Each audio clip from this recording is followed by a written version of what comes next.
Hello students, हम कर रहे हैं revision series of chapter our environment. तो चलिए हम स्टार्ट करते हैं रिवीजन ऑफ ओजोन डिप्लीशन से। देखते हैं ये डायग्राम।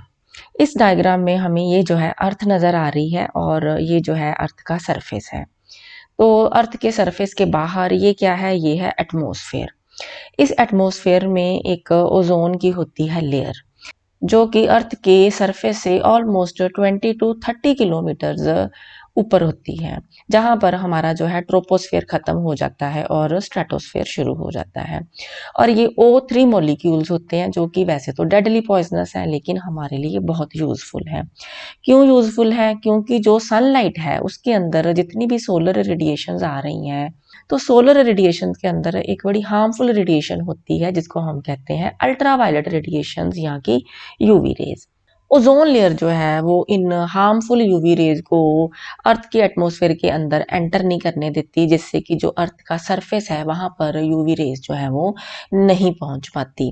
तो ये जो है ओजोन लेयर का एक मेजर फंक्शन रहता है। तो फिर सिग्निफिकेंस क्या हुई ओजोन की? What is the significance of ozone layer? Ozone layer shields the surface of the earth from harmful ultraviolet radiations of the sun। क्योंकि ये जो harmful ultraviolet radiations है ये एनिमल्स में या ह्यूमन बींग्स में स्किन कैंसर कॉज कर सकती हैं। इसी तरह से आइज डैमेज कर सकती हैं। आइज का एक प्रॉब्लम है कैटरैक्ट, उसको कॉज कर सकती हैं। इवन की क्रॉप्स की जो है यील्ड उसको रिड्यूस करती हैं और हमारे इकोसिस्टम को डिस्टर्ब करती हैं और हमारा जो ग्लोबल रेनफॉल पैटर्न है उसको भी डिस्टर्ब करती हैं। तो ये जो है ओजोन लेयर ये एक इम्पॉर्टेंट फंक्शन प्ले करती है। अब हम देखते हैं कि ओजोन बनती कैसे है। ऑक्सीजन के diatomic molecules ultraviolet radiation की प्रेजेंस में दो फ्री ऑक्सीजन एटम्स में टूट जाते हैं। ये जो है free atoms, these are highly unstable and reactive. ये जो है O2 मॉलिक्यूल के साथ कंबाइन करके O3 मॉलिक्यूल बनाते हैं, इसी को हम कहते हैं ओजोन। तो अब आगे प्रॉब्लम कहाँ पर आई? चलिए दोबारा से ये डायग्राम देखते हैं। हुआ क्या कि 1980s के अराउंड नोटिस में आया कि ये जो ओजोन लेयर है इसके कुछ पार्ट्स में ओजोन की कंसंट्रेशन जो है वो काफी कम हो गई है। तो सॉर्ट ऑफ होल्स जो है वो क्रिएट हो गए हैं, जिनको हम कहते हैं ओजोन होल्स। तो अब क्या था कि इन होल्स के थ्रू अल्ट्रावायलेट रेडिएशन जो थी वो अर्थ के सरफेस तक पहुंच सकती थी और नुकसान पहुंचा सकती थी। तो ये एक अलार्मिंग सिचुएशन यहाँ पर क्रिएट हो गई ओजोन होल। तो ओजोन होल 1980s में नोटिस में आए और इनको लिंक किया गया। पता चला कि क्लोरोफ्लोरोकार्बन्स यानी कि CFCs जो है वो इसका एक मेजर कॉज है। ये जो CFCs हैं रेफ्रिजरेंट्स में और फायर एक्सटिंग्विशर्स में और कुछ एरोसोल स्प्रेज में यूज होते हैं। In 1987, the United Nations Environment Programme UNEP succeeded in forging an agreement to freeze CFC production at 1986 levels। तो उसके बाद अब तक हर एक जो मैन्युफैक्चरिंग कंपनी है उसके लिए कंपलसरी है कि जो है CFC फ्री रेफ्रिजरेटर जो है वो बनाए जाएं। अब CFC नहीं यूज होती बल्कि कुछ और हाइड्रोफ्लोरोकार्बन्स जो है वो यूज होते हैं। तो अब देखने में आया है कि धीरे धीरे जो है ये जो ओजोन होल्स है इनके अंदर हीलिंग हो रही है, ओजोन की कंसंट्रेशन धीरे धीरे कुछ बढ़ रही है।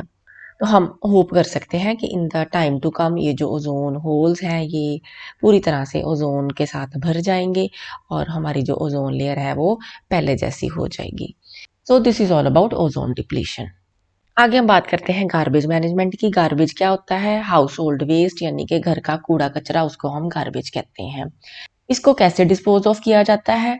रिसाइकल किए जाते हैं मटेरियल्स, कंपोस्ट बनाई जाती है, लैंडफिल किए जाते हैं यानी कि जो कोई लो लाइंग एरिया है उसके ऊपर लैंडफिल की तरह यूज किए जाते हैं और हाई टेम्परेचर पे बर्न किया जाता है जिसको इंसिनरेशन कहते हैं और बायोगैस की फॉर्मेशन की जाती है। और गार्बेज के अंदर कौन कौन से मटेरियल्स होते हैं? Biodegradable and non biodegradable substances. Biodegradable substances क्या होते हैं? Which can be broken down into the simpler substances bye micro organisms. इनमें क्या कुछ आ जाता है? जैसे कि प्लांट वेस्ट, किचन वेस्ट यानी कि vegetables, fruits waste and animal excreta, animal carcass और animal dead bodies, natural fibres like silk and cotton, wood, leather, food, paper, ये सारे जो है बायोडिग्रेडेबल मटेरियल्स हैं। नॉन बायोडिग्रेडेबल सब्सटेंसेस क्या होते हैं? Which can not be broken down by the microorganisms. सो ये जो है हमारे एनवायरनमेंट में काफ़ी लंबा समय जो है वो बने रहते हैं। इनमें क्या कुछ आ जाएगा? Polythene bags, plastics, food wrappers, electronic waste, thermocol and disposable items. What is the difference between biodegradable and non-biodegradable substances? Biodegradable substances are natural. These are degraded by the microbes like bacteria and fungi, whereas non-biodegradable are mainly man-made. These cannot be degraded by the microbes. Though some of the non-biodegradable substances can be recycled, whereas biodegradable substances can easily be converted into reusable forms. And once the non-biodegradable substances they enter the food chains like harmful pesticides or heavy metals or some other toxics, once they enter into the food chain, they undergo biological magnification. That means their concentration keeps on increasing from one trophic level to the next. So this way it causes a major health hazard. लेकिन biodegradable substances के case में ऐसी कोई biological magnification जो है वो नहीं होती. These are quite safe to use. Examples क्या है? Sewage, animal excreta, plant waste, paper waste, wood, natural fibres etcetera. Non biodegradable में आ जाएंगे plastics, heavy metals, glass, pesticides, synthetic fibres etcetera. India के एनवायरनमेंट को बेटर बनाने के लिए कुछ आइटम्स जो है वो बैन कर दी गई हैं, जैसे कि सिंगल यूज डिस्पोजेबल आइटम्स को बैन कर दिया गया है. Plastic and polythene less than 50 microns thick and less than 2 gram weight ban कर दिया गया है.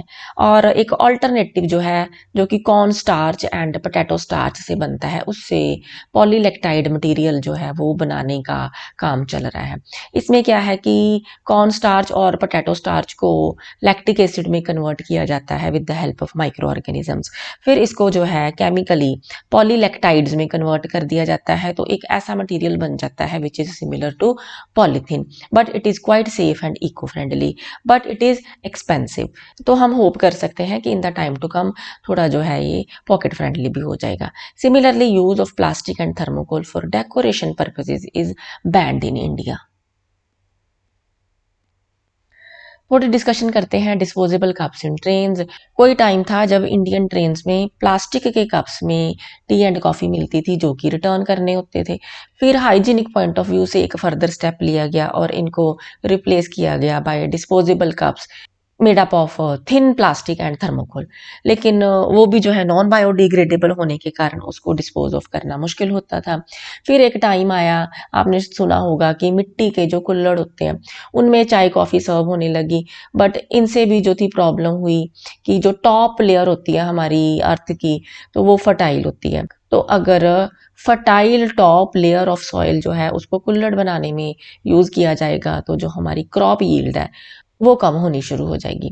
तो इसलिए ये भी जो है एक्सपेरिमेंट इतना सक्सेसफुल नहीं हुआ. आजकल पेपर कप्स चल रहे हैं, इको फ्रेंडली हैं, सेफ हैं. और भी एफर्ट्स चल रहे हैं. एक बाईबैक पॉलिसी चल रही है जिसमें जो है जितने भी कोई प्लास्टिक की बॉटल्स होती हैं, चाहे वो पानी की बॉटल है या ऑयल की बॉटल है, खाली हो जाए तो उसको वापस करो तो कुछ रिफंड मिलता है. इसी तरह से पेनल्टीज या फाइन इम्पोज किए जाते हैं. जो लोग इन्वायरमेंट को बहुत ज़्यादा हार्म करते हैं उनको फाइन लगाए जाते हैं. कंपोस्ट मेकिंग के लिए कई तरह की जो है अवेयरनेस कैंपेन्स जो है वो चल रही हैं.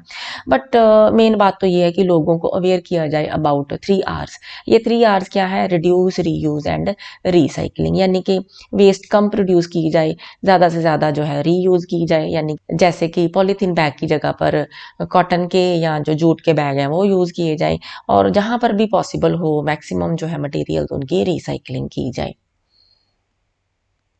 सो this is all about revision of chapter our environment. आगे मिलेंगे अगली वीडियो में अगले टॉपिक के साथ. Thank you so much.